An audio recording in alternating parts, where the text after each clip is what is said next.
mission, I'ma get it. You know I be on the way. Yeah.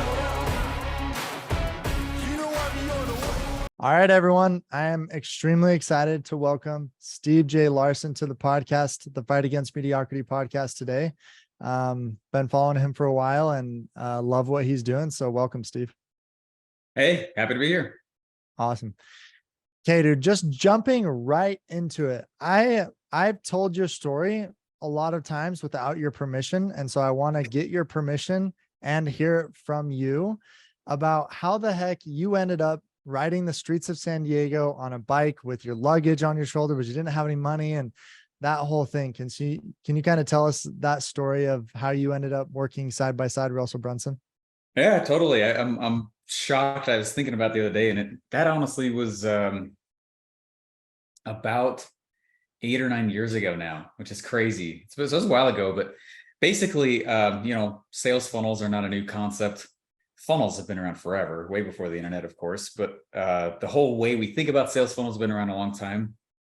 And it was still kind of a newer concept, though, to the world back when I started doing this. And so sales funnel building is what I wanted to really be and getting into. I was in college. This is basically what happened. I was in college. I was getting a marketing degree, and I realized, oh, crap, my degree is a dime a dozen. There are so many of us getting a marketing degree. I don't have a tangible skill set.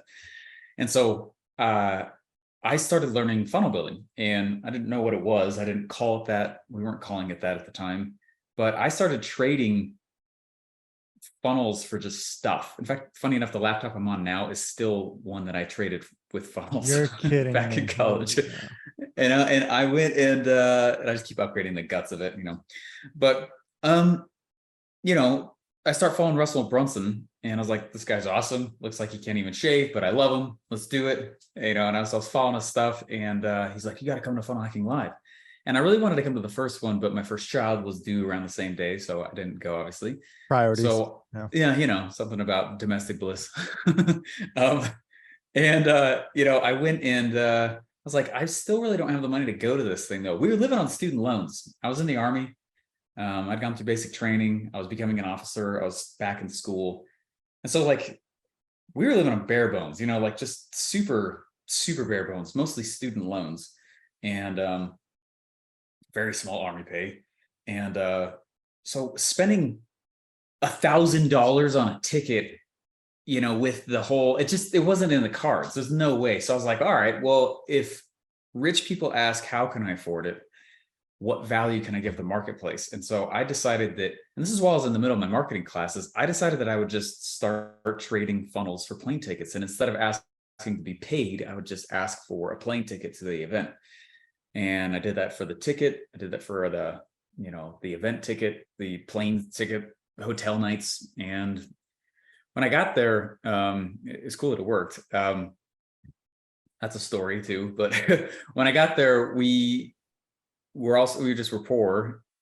I didn't feel like it would be good for me to spend money on a taxi or Uber. I don't even know if Uber was a thing yet at that point.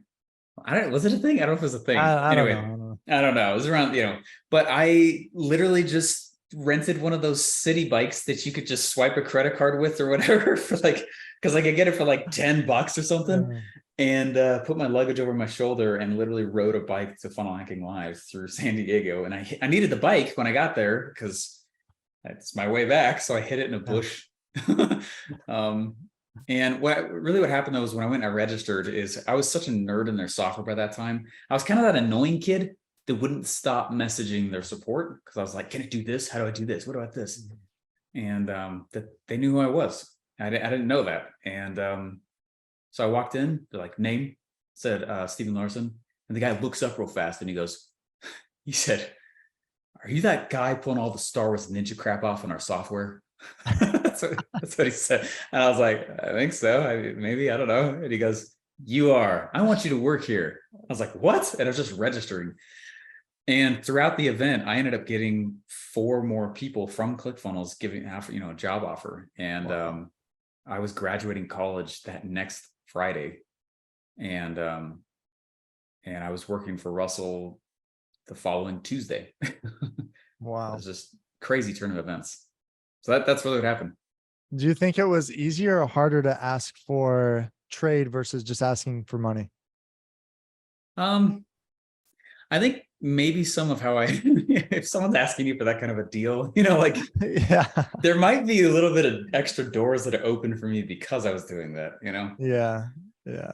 They're like, what? Yeah. Okay. Um, Yeah. that leads me to my next question. I mean, out of college, and you've told some stories about your college experience, which I think is really cool.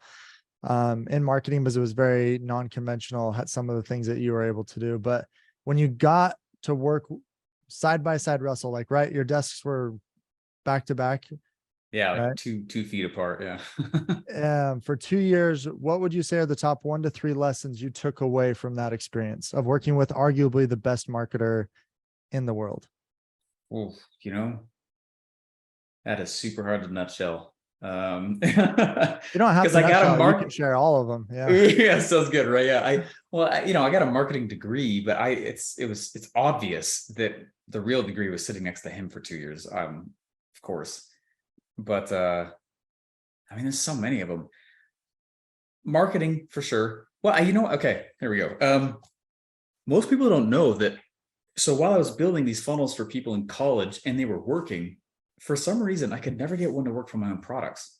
And I kept building funnels and they wouldn't work for me. For others, they did. But that pattern didn't stop just because I was working for Russell 10 days later, you know? And it was really embarrassing. And so I thought I was going to get fired from ClickFunnels for the first, I don't know, like 6 months. I would go home to our little apartment and tell my ex-wife, you know, like, hey, I think I'm going to get fired.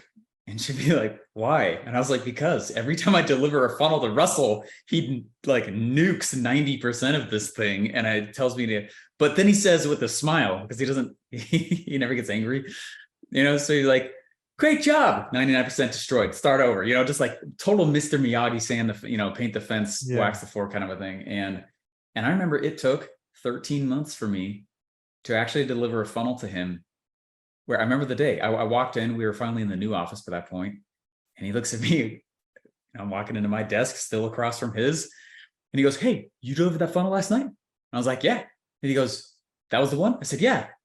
He goes, good job on that. I said, oh, thanks. He's like, I actually only changed one word in the headline and the rest of the funnel is great. And I yelled, actually, I was like, oh my gosh.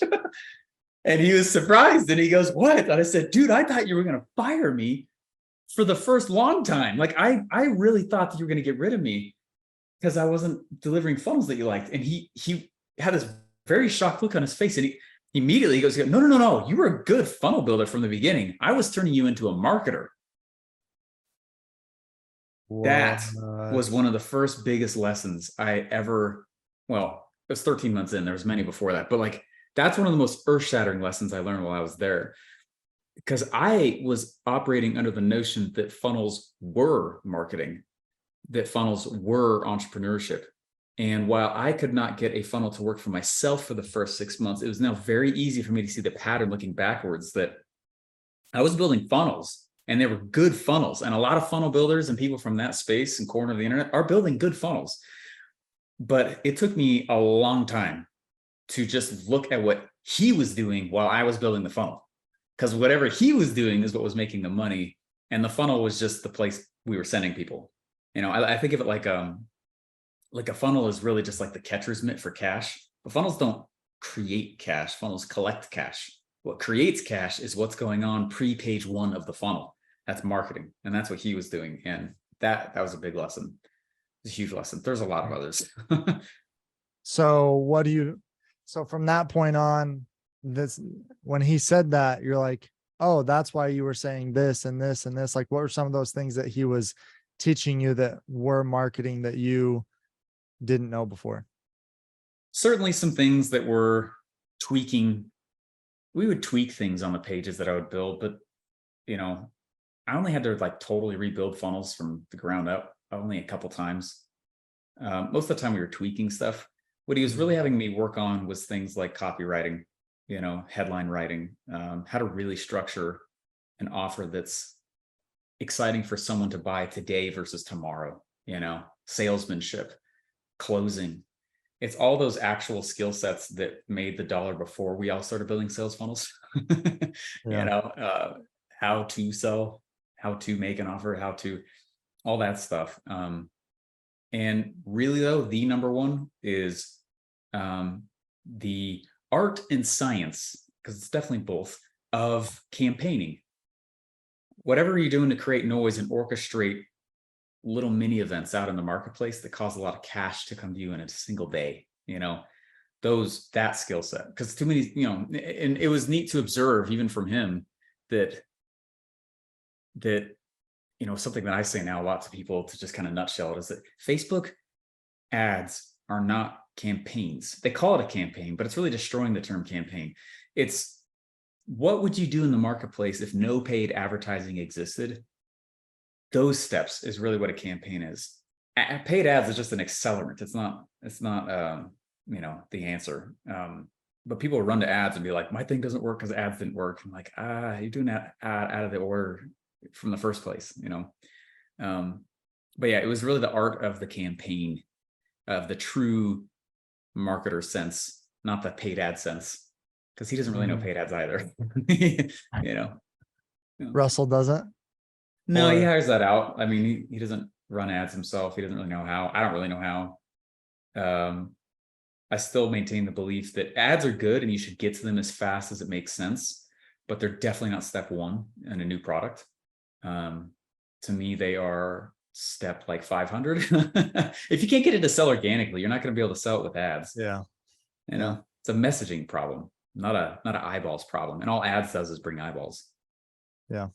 That makes sense. Someone explained it to me as, if you can't sell something organically and you start running ads, it's kind of like putting gas on the fire. It's just gonna burn and burn and burn. Like, it's not gonna help it. So,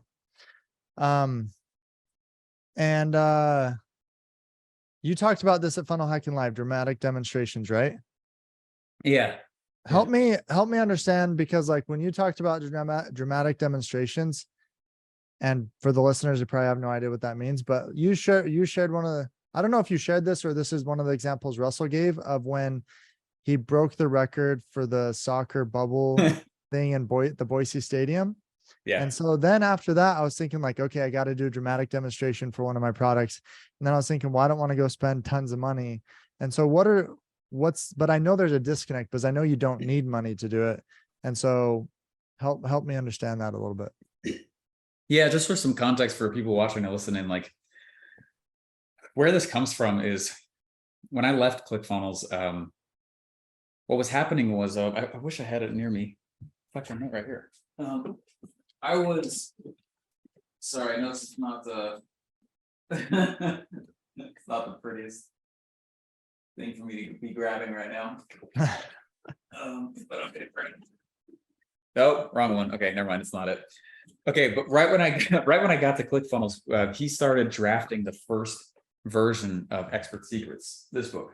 Yeah. And I sit next to him, so we would spitball back and forth on these concepts.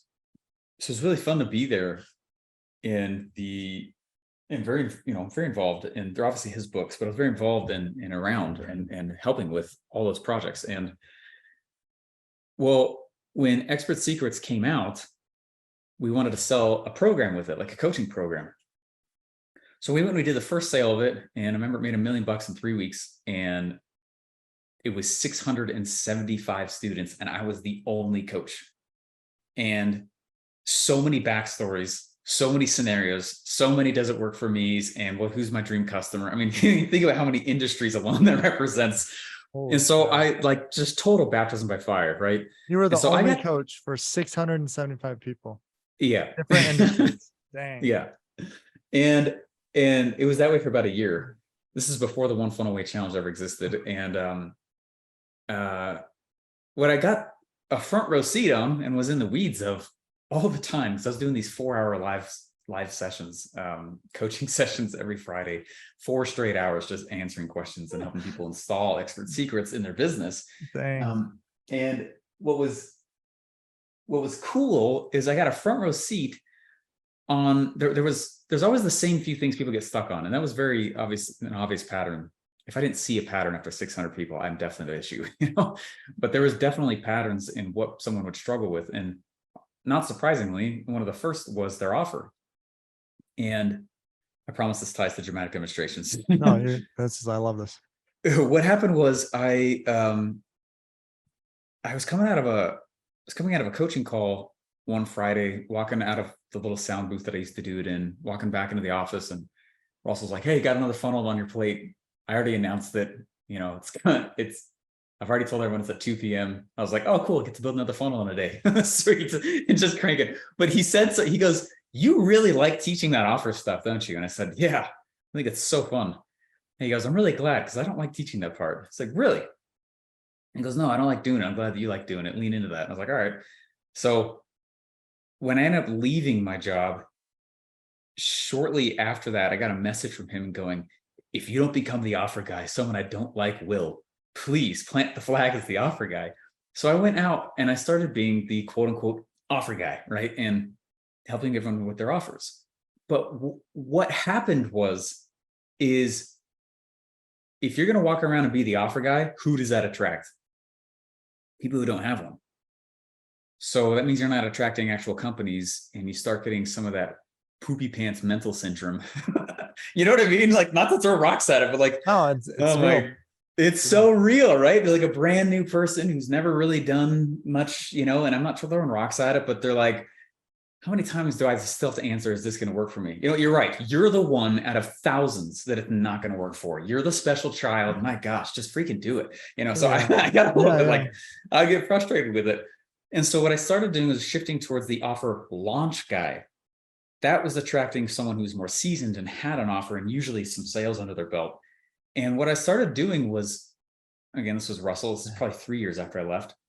He goes, "Dude, start getting into like these old rich dead marketer guys." He didn't say it like that, but he's like, "Go look at Claude Hopkins, go look at Albert Lasker, David Ogilvy, go dump into PT Barnum, go look at all these." And I got obsessed. And I went super deep with Barnum and several in particular. And okay, now this is where dramatic demonstrations come from. In the middle of the pandemic, at the beginning of it, I started writing down all of the campaigns that and sales tactics that I ever had learned about Barnum. 1800s, obviously no internet. And, his real business was a museum. It's like he got famous because of the circus, but that was really his retirement project. Like, his real business, his entire career, he was the second millionaire in America, and was selling a museum. Like, how often do you go to a museum? Let alone there's no internet. How are you going to get foot traffic to something you literally probably have to talk about with your mouth? Like, that's why I study him so much. Like, that guy really understood what marketing principles were.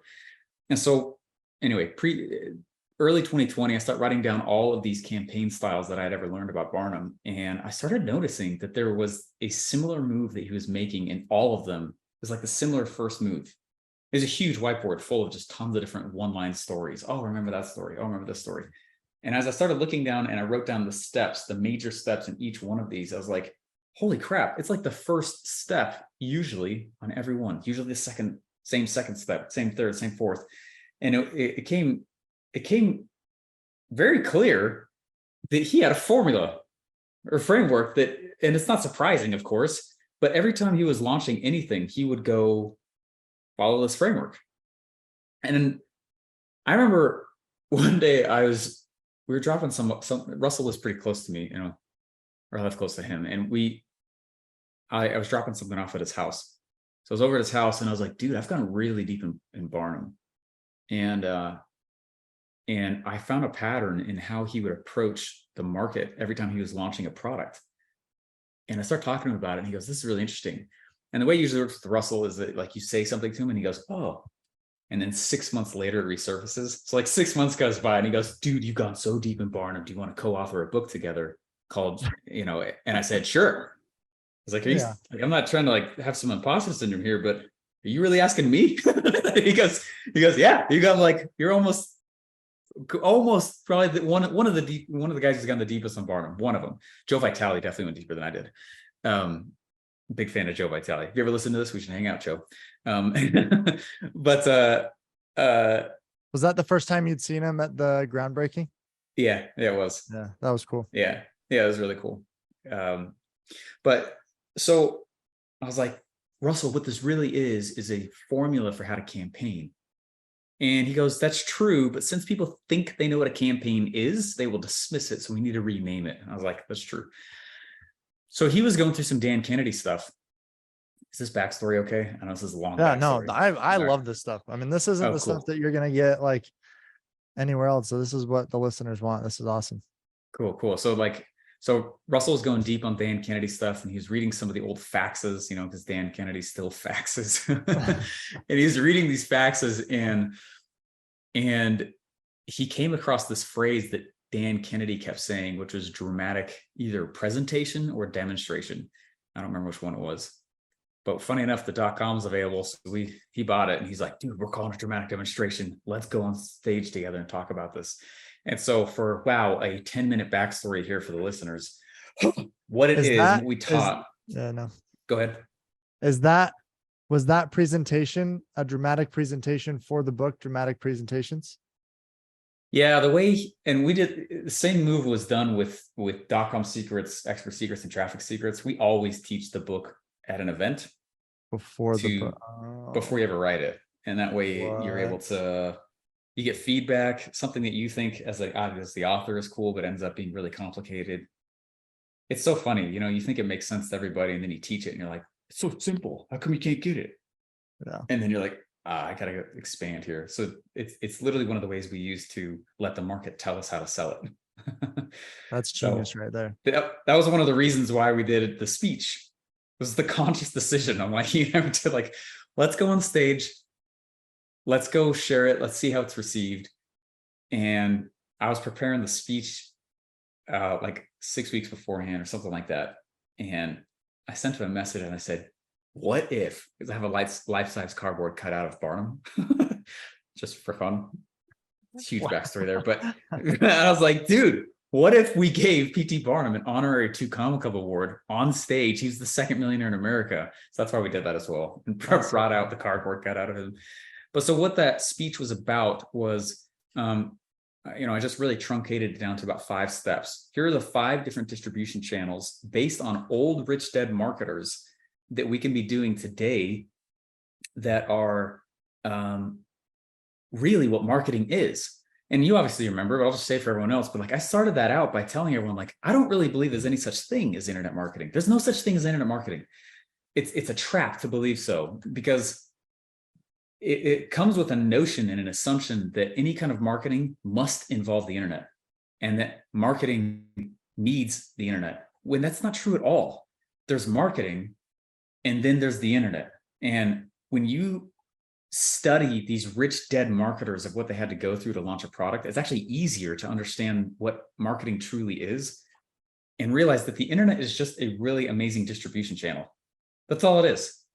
And it's actually a really sucky salesperson, to be honest. The internet's terrible at sales. It's really just good at marketing, getting leads, Yeah. And so back to your question, how do I launch without a lot of money? You can go back and start studying these patterns on what these guys would go do. And it usually involved some kind of weird object, something that was rare, some kind of dramatic show, dramatic thing. But it's what they were doing with it that was the big key piece. They would go and get someone famous to give their credibility for it. They would go and start, one of my favorites is the story of the Fiji mermaid, and they start leaking letters to the press on purpose, acting like it's being leaked, but it wasn't a leak.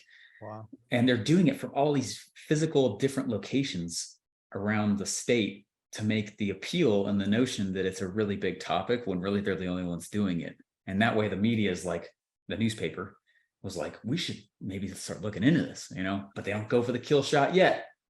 Then they'd always go to another city, and they'd start making it big in another city, even though they wanted to launch it in New York, right? In Manhattan, they would go to another city and launch it there. That way, now when they finally went to the newspapers, the huge distribution channel, they've got credibility.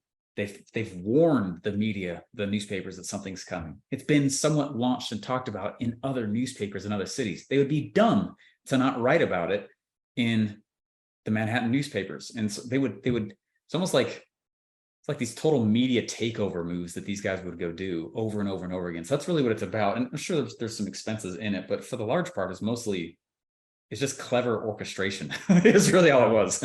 Yeah. Wow. Yeah. That's crazy. It's so That was fun to a hear you long talk answer, about man. it. No, it's so fun to hear you talk about it because you can tell you love this stuff. Yeah. And so it's fun to hear someone talk about what they love because there's so much passion behind it.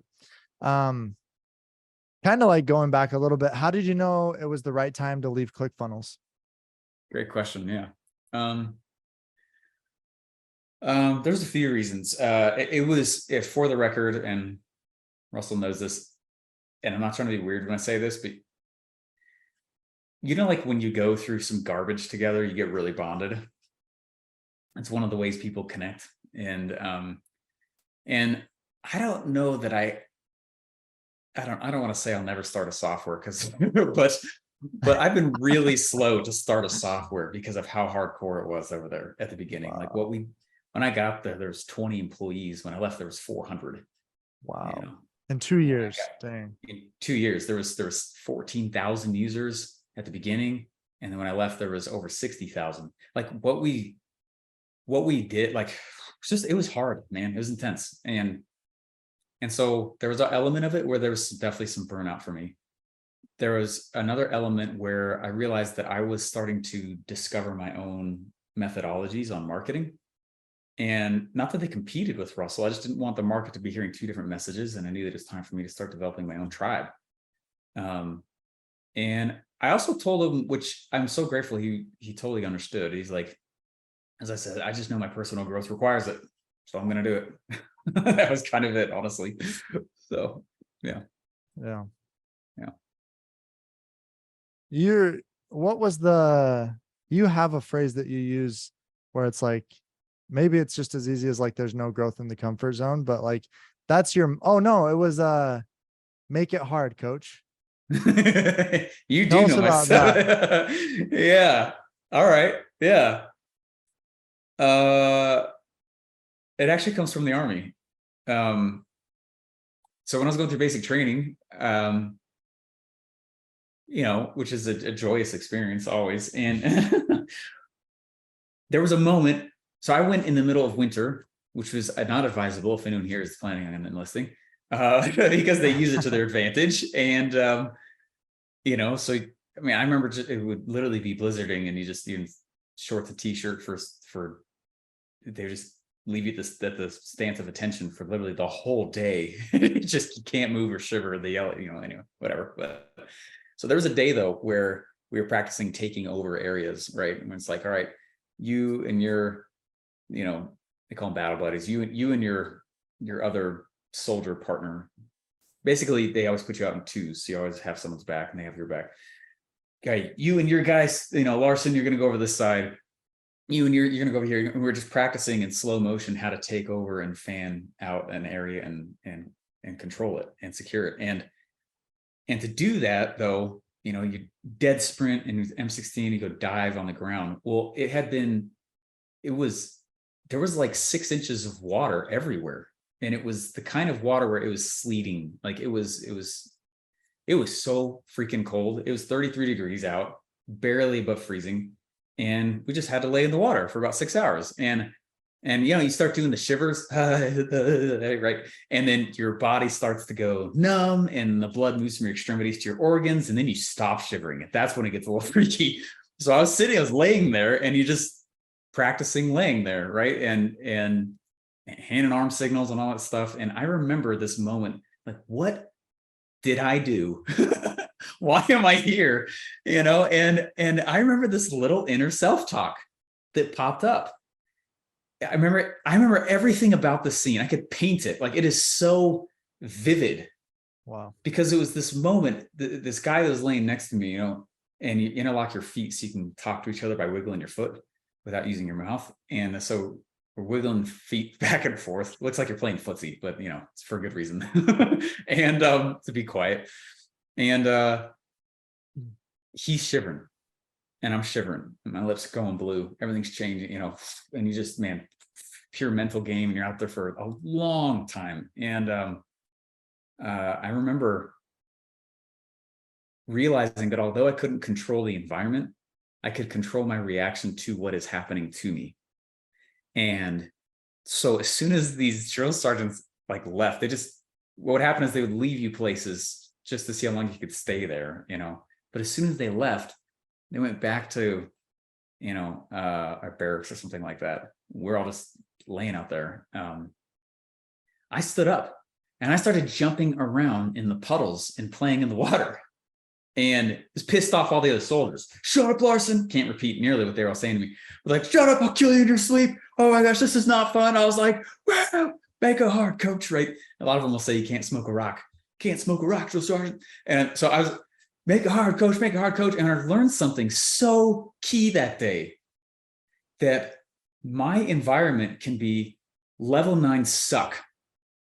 And the chances are I will not die, which means I will figure it out, which means I can say yes to some pretty crazy things because I will figure it out. And so I kept that same mentality when I got back to college and started learning to become an officer and went back to finish my marketing degree and all that stuff. And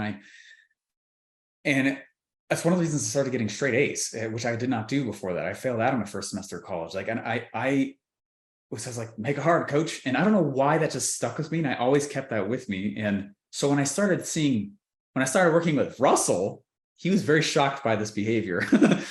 The first day I walked into his office and I looked at him and I said, what are you not looking forward to doing today that's on your plate? And he goes, what? I said, what do you not want to do today? Give it to me. And he goes, why would you want it? I said, make it hard, coach. I'll figure it out. You give me every day the thing that you are not looking forward to. My role is to keep you in flow. You tell me everything that you don't want to go do. And so he gave me all of his hardest stuff. And I know it's one of the reasons I grew so fast. And if only people had the mentality to be able to say, like, make it hard, coach, instead of, oh my gosh, I'm going to build a business and it's going to suck. You know what I mean? And they get baby face. It's like, look, your environment grows you way faster than your willpower ever can. Yeah. Which means you should be saying yes to environments that scare you. But most adults that I have to coach through this kind of stuff are usually like, well, what's it going to look like on step 47? And I'm like, are you on 46? They're like, no, I'm on step 1. It's like, why are you even caring about 47? Stop. Just go. Say yes to a scary environment. Burn the boats. If you're sick of where you are in life, get sick about it. Right. And so it comes back to the whole make a hard coach thing for me, because I'm just like, all right, well, that's not to say you got to be warrior in your life. I don't think that's the correct answer either, but it is a mentality about just saying yes to stuff that scares you, because you're probably going to figure it out, even if there's a little bit of discomfort on the way. So, yeah. No, I found, amen. I love that. And I attended your 5-day challenge, which you told that story. Everyone should attend that, by the way, if you're on this, like, thanks, we'll get the link or something, but that's awesome. I have a few more questions that I want to get through that I'm excited for. I don't know if it is for you, but a lot of the business owners I talk to, if I say, hey, what's the most pressing concern in your business right now? I'd say 6 to 7 times out of 10, it's, I need more leads. I need more leads. I need more leads. What advice would you have for a business owner who's in that spot of like, I need more leads? Yeah, that's a great question.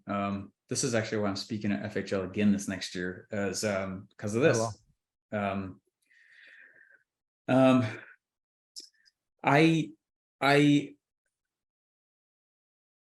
It's interesting. I think half of it is understanding what lead flow is. I'm not saying they don't know what leads are, and I'm not trying to say, look at me by saying this, but like, we don't call them marketing funnels for a reason. They're sales funnels. And so people will they basically put too much weight on the funnel, and they say, oh, I'm really one funnel away. Oh, this funnel didn't work. Therefore, I'm not really one funnel away. Therefore, it's a scam or whatever, garbage and dumb stuff. What's important to realize is that this is all just an assembly line, right? it's a sales funnel. And what's the role of sales as a whole? The role of sales is to present an offer, overcome objections, and close. That's it. Which really means those are the only things that you should ask from your sales funnel. I treat my sales funnel the same way I treat a salesperson. It's just an automated salesperson. And it's one of the reasons we say it's one of the suckiest ones, because there's not that much customization you can do. You can't really react to a customer very well. I'm not saying don't build one. Obviously, everyone should, but just realize the role of it. It's a sales function, not a marketing function. What is marketing then? Marketing is everything you're doing pre-page one of the funnel. And marketing is what tees up sales, obviously. But how do you measure marketing? Too much we measure marketing in likes, subscribes, shares, comments, whatever. That's not marketing. Those are just metrics, right? Marketing is measured in lead gen. That's it. That's all its function is. It's noise creation for the sake of lead gen, either lead gen now or in the near future, right? So if you're like, oh, I'm going to go create a type style video and not have a call to action. I get why that matters sometimes. I get why maybe you may not want to call to action in some piece of content you put out, right? You may or may not have them in there, but it should lead to eventual lead gen. Otherwise, it's just content, not marketing. And there's a huge difference, right? Not all noise is created equal, and not all noise will lead to lead gen. And so what you're really doing in marketing is literally just the generation of attention that leads to the eventual generation of a lead. And so it really helps figure out like what you should be doing in the marketplace to get leads. So I think first off, it's understanding that it's not ever really the funnel's fault unless you have a sales issue. Then look at the sales funnel. But first, it's a marketing problem. And marketing is expressed first and foremost through messaging. So the style of messaging that I like to, this is the other big aha that I told Russell and why we're doing this book together. It was when we were in his house and I was like, all right, man, check this out. P.T. Barnum, look at these formulas. Oh my gosh. Right. And then later he's like, let's write a book. What I told him, the other thing I've noticed is that what these guys were doing pre-internet era is anytime they did marketing, right? Marketing is expressed through messaging. So copy, you should learn some copy. But what's really happening is you are spreading the hook, not the sales message. And I find that and not understanding the difference between the two is really where people start to struggle with traffic. If someone's struggling with traffic, they have a messaging problem. They don't have an offer problem, likely, right? They probably don't have a sales message problem.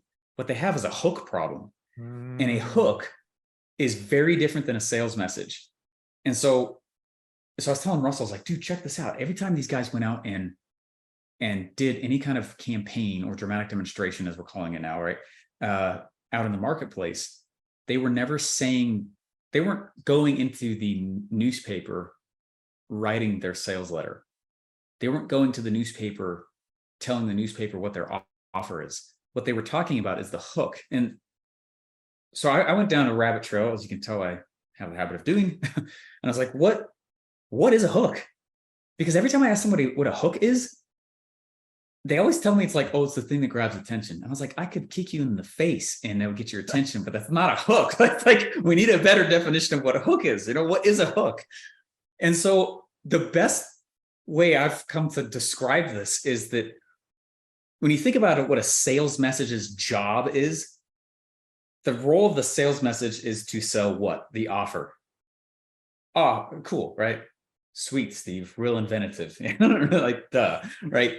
But what sells the sales message? The hook.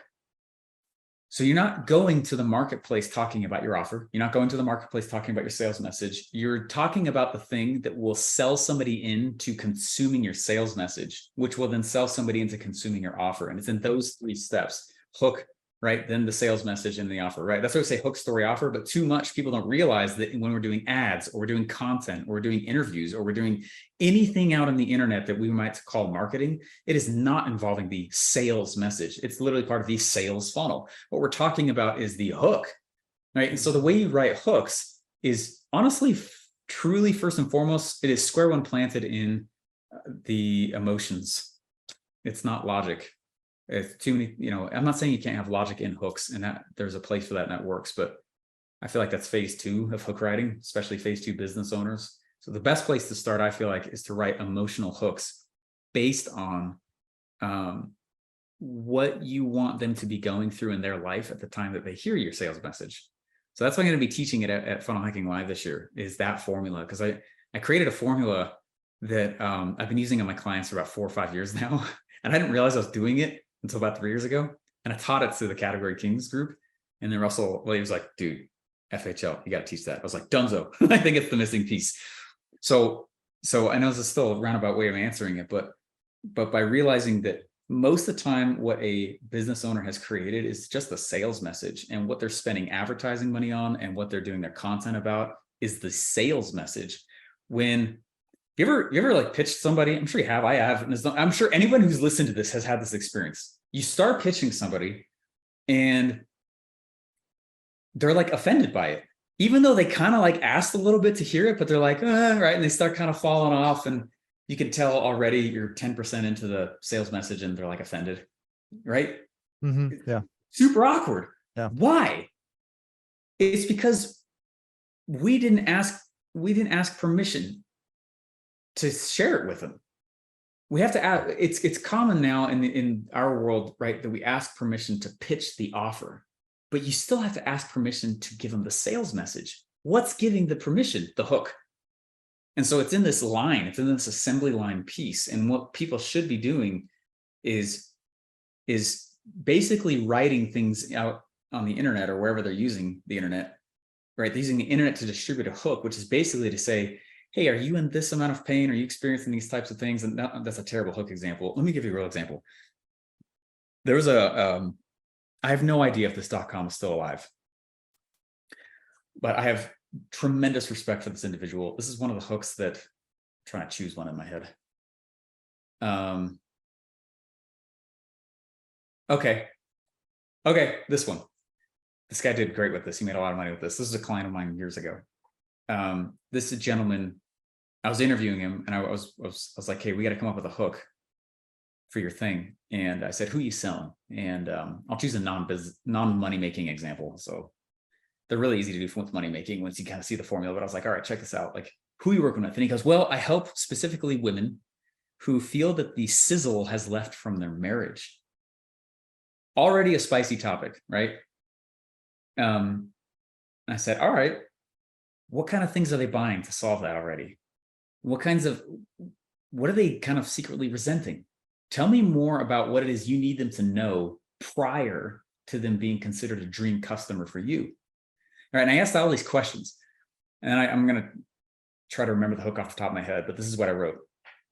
You're a powerful woman with queen-like life, and you've had it, your marriage started out just absolutely incredible, but you've been hiding the fact that you've been having some secret feelings of resentment and guilt about that resentment. You would do what it takes to resolve this if only you knew how to. You have a silent fear that, I'm botching some of it, but you have a silent fear that as to whether or not this can be revived, or if you've kind of fallen in and become roommates. And then we got areweroommates.com. Whoa. See, but most people, the marriage product would come out and name their thing and their .com and a statement be like, come to marriage counseling. It's like, it's not a hook, it's a label. And that's one of the problems with people trying to get traffic is they title their crap. Don't title your offers, hook them, right? It means they're bathed in emotional triggers in a good sense, not a negative sense, right? And if your stuff's good, you should do this and you'll get a lot of people to you. But that style of hook is so much more effective for advertising, for any kind of content you create. There was one that I wrote a long time ago. I don't even know if we still run it. We had like 70,000 unique people come to this though. And it was, the hook was, I own offersummit.com. And as I was about to build the funnel, I'm so glad I stopped. I was like, offersummit.com sounds like a home run. How did you get that? But frankly, it sucks and it's boring, right? And so I was like, I got to rewrite this. So I wrote something like that. It's like 4 years ago. So I'm trying to remember this. It was, the the doctor comes to you with terrible news, letting you know that if you continue working beyond 90 days, you will die. What would you do in the next 90 days to build and launch one final offer that would fund the remainder of your life? And it was yourfinaloffer.com. Does that make sense? And so then I went and I just asked that hook to all these people, and we created that summit. And so like, I think that one of the major issues people have with traffic is they are spreading their sales message, they're spreading their offer, and they don't have a hook. And they're like, ads don't work. It's like, well, ads do work, but more and more people are doing them now. And there's this notion that they don't. If I go write a hook with that level and I can't get someone to opt in, why on earth would I spend money on ads first off? But you can see how if I do write a hook on that level, how getting ads is actually a pretty easy thing to do. I'm sorry, how to get traffic is actually a pretty easy thing to do. Anyway, that was a long answer, but that's usually what the problem is they're spreading message, not hook. And then second of all, they don't really have a hook. What they have is a title. Wow. Yeah. That's wow. I love it.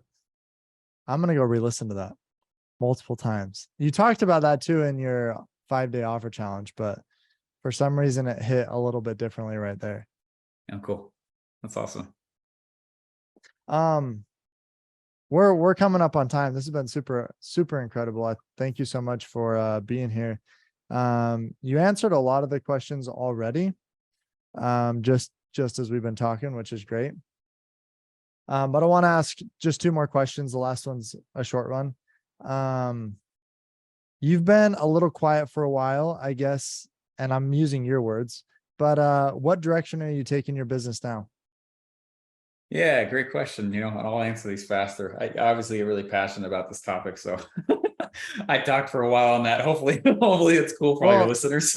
No, and I say that because like when I first learned about you a year and a half ago, I'm like, listen to your podcast. I'm like, I want to learn more from him. And I like couldn't really find anywhere to like get anything from you. And then you said recently, like, oh, I've been quiet. I'm going a different direction. So kind of want to hear about that and why. Yeah. And how do you think about it? Yeah, totally. I was quiet for a lot of reasons, which could be a whole nother podcast. I think, when I started doing the 1 funnel away challenge back at ClickFunnels, by the time we had done it, by the time it was all said and done and automated, I had brought like 60,000 people through that, and it was, again, a lot of scenarios, a lot of backstories, a lot of false beliefs to work through people. But I was really hypey.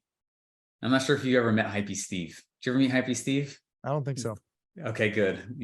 I'm embarrassed by Hypey Steve. Dude, I was totally like, the reality is I was in so much pain in my personal life that I look back at it now and I'm like, I was just coping, and I was trying to just like deal with what was going on. I didn't know that's what was going on though. And I think what happened for me was, I think and I'm sure that listening, right, you business owners out there know what I'm talking about, that moment where you realize you have a little extra cash flow than most people will in their entire life, right? You have a little bit more time freedom, not to say you're still not busy, right? But you now have this space to work on you instead of just a company, right? And the reality is I started going to a lot of therapy, and I'm an open book. I'll tell you exactly what's going on. I just, I was going through divorce, and I was, felt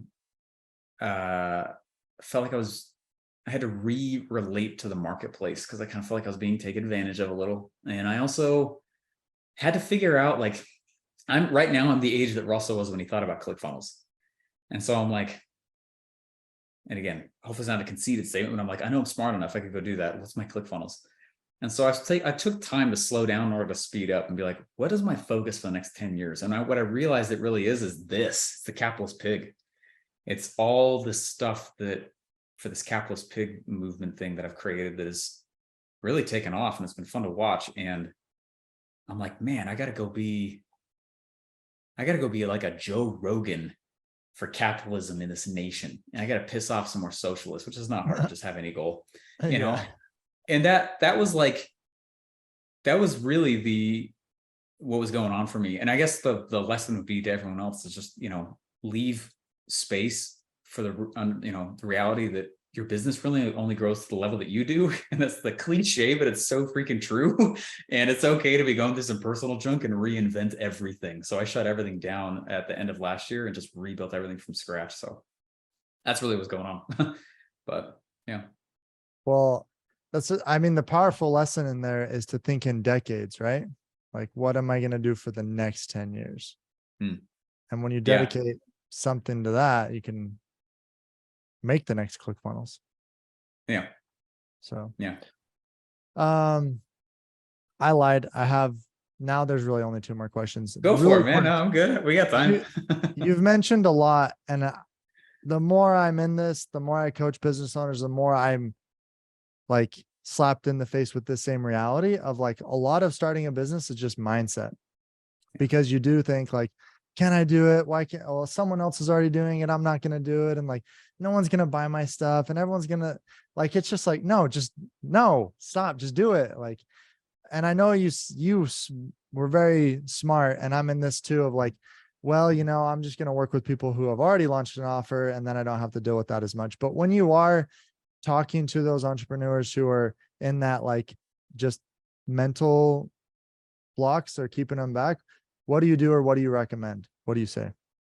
Yeah, it's a great question. The mental head trash part is a huge part of it. I certainly still go through it. In fact, before you and I got on, I was working with one of my coaches. And I think that's one of the answers that can collapse time the fastest for people, is to work with a coach. And I don't know why people slam the coach industry. I know there's bad ones, but there's also just as many good ones, and that really do help. And I'm a firm believer in paying for coaches. Just collapse time like crazy for you and help you figure things out. But I actually had someone ask me this like 2 days ago, and real world, she was having just kind of a tough day, and she's like, I feel shame over how much I'm needing to restart. And she's like, I feel like I've been here so many times. She's like, there's so much just the shame with it. She kept using that word. And I remember feeling that. It took me 34 tries over 5 years. That's a long time to not have something really work.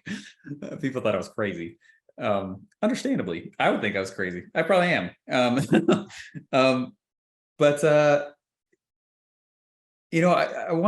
told her, I was like, if you think about it, it's actually the exact opposite. That the point of this life is to learn and grow. The exact opposite is true. There's shame in when you don't get back up. It's quite more the reality that, the divine, or whatever you want to call it, God, right, is trying to inspire. Because she's telling me I'm scared of my calling. I'm scared of my calling. I feel shame it's taking me so long to, and a lot of people feel calling. I feel calling. I'm 100% right now working through fears I have over what I'm going to go do next. Like, it makes me nervous. It does, because I'm realizing that it's going to make me grow before I actually can get it. And I think that that's part of what can relieve some of the mental stress of playing the game. That to recognize that, dude, I was on episode like 240 when I decided that I would be all in on the capitalist pig thing. Like, it took that long. I look back, and podcasting consistently is certainly something that made me grow. It basically was like, we got to change you before you can change others, kind of a thing, and I think that that's something that brand new entrepreneurs really need to embrace, is that, yes, you want a product to go out. Cool, you have an idea. It's probably good enough to make money. But I call it the 5-year-old in the Ferrari, where you're going to be getting all of these frameworks that work. And if somebody else is making it work and you're not making it work, like, you're the variable. It's not the framework. The framework works, right? If it's a true framework that they're actually following a real, actual path that's been paved, right? Don't blame the car. The car is the car. You're probably just a 5-year-old, can't reach the pedals. And that's probably just the reality of it, right? It's like, and that's okay. That's all right. And it's like, so I always call it just beware of the 5-year-old in the Ferrari. Like, recognize that you asking, but what if someone yells at me on the internet because they don't like my stuff? First off, it's going to happen. So, and then second off, who cares, right? That person is just sad that you're doing something and they're not. Like, like, doesn't matter, right? And you're learning how to emotionally handle what your dream is. Like, I said this to Russell. The Russell that I ended up leaving was not the same Russell that hired me. I watched him change so dramatically in the 2 years that I worked for him. I can't even believe it was only 2 years. Yeah. He's a totally different dude by the time I left. I was too. But like, oh my gosh, thank goodness ClickFunnels wasn't this huge successful thing when I first came in. He would have killed it, like in the bad way. And I'm like, yeah, he killed it. He would have murdered it. Like, it would have been, ClickFunnels would have died. There's no way Russell Brunson could have handled it. There's no way I could have handled it. I barely could. Like, I was trying to keep up, right? And so there's this true reality. Thank goodness 34 tries that I went through did not work. I'm glad they didn't work, because I would have sucked at managing every single one of them. There's no way I could have handled them. I was the 5-year-old in the Ferrari, you know? Why didn't you stop? I feel like it's why I was born. And it's annoying sometimes that I feel that. I also I like the game. In truth, what I'm trying to do is create a cash flow situation for myself that lets me tackle larger problems. I think what I've gone through so far is been training wheels for what I'm about to go do. And it kind of freaks me out. I kind of like, anyway, I gotta go play on a bit of a bigger stage, and I just haven't been. So it's one of those things where if I die and look at God, he's gonna be like, come on now. I'd be like, I know. Okay, I'll go try it. God and Russell Brunson. Isn't that what Russell Brunson says all the time? Come on now. Anyways. He probably does 1,000 mannerisms from him, probably. Dude, awesome. Thank you so much. Last question. It's one of my favorite questions to ask. I'm biased. What does the fight against mediocrity mean to you? Yeah, great question. And I love that it's called that. To me, it means, I think it's just the showing back up every day part. I'm really not for the hustle culture thing. I think it's necessary at the beginning of each new project to go through a hustle phase, deep immersion. But if you don't return to balance momentarily, not that you can't go back into hustle, but if you never return back to that homeostasis, you burn out super fast. So I don't think the fight against mediocrity means burnout, which I think can sometimes happen. I think we're in an interesting situation right now where there's a lot of people who are trying to say, I'd rather be mediocre and taken care of instead of have independent freedoms and feel failure. And to me, that's what the fight against it means, is willingness to grow. And that's really it. It's willingness to be humble enough to be shown where you're not being great, and realize that I honestly believe this life is just about growth and experience. And the big man upstairs is way more forgiving than we even think. And you know what I mean? And it's like the fight against mediocrity is a battle every day of you versus you and you versus yesterday. And that's it. You start comparing yourself to others, you're dead. You start comparing yourself to someone else's timeline, you're dead. It's always you versus you versus yesterday. Because deep down, if you're actually progressing or if you just kind of wasted life that day. Yeah. Amen. Well, thank you so much, Steve, for being on the show. It's a pleasure. And for those who are listening, what's the best way for them to learn more about you, get in touch with you, all that stuff? Yeah, honestly, I think the best place, I'm not super active on social media, but honestly, it's stevejlarson.com. That's cool. The best place. Okay. And everyone listening should definitely go sign up for his 5-day challenge. I don't know how much longer you're going to be doing it. I know you've done a couple, but if he does it again, I would highly recommend it. Oh yeah, we'll keep it going. It's 5dayafar.com. Let's go. Okay. Thanks, Steve. Awesome. Thanks, Kevin. Man on a mission, I'ma get it. You know I be on a what?